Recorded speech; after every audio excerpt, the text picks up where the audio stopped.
कधी कधी अशा काही गोष्टी होतात, एखादी घटना अशी घडते ही सगळी माणसं जी आहे शांत असलेली माणसं एकदम पेटून उठतात. तसाच प्रकार जो आहे आज मला राज्यामध्ये दिसतो आहे.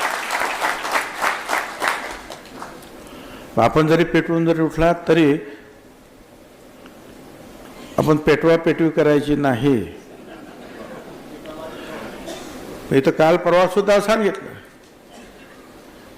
की तुमच्या मनाचं दुःख आहे, तुमच्या मनात जो एक निषेध जाहीर करायचा जरूर करा, पण शिवीगाळ नको, जोडे मारा, अमुक तमुक काहीही नको.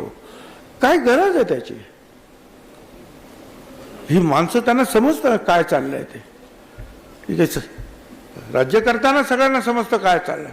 रोज सकाळी 8 वाजता जे आहे ना राज्यात काय काय चाललं त्याचं ब्रीफिंग जे आहे ना मुख्यमंत्र्यांपासून होत आहे सगळ्यांना.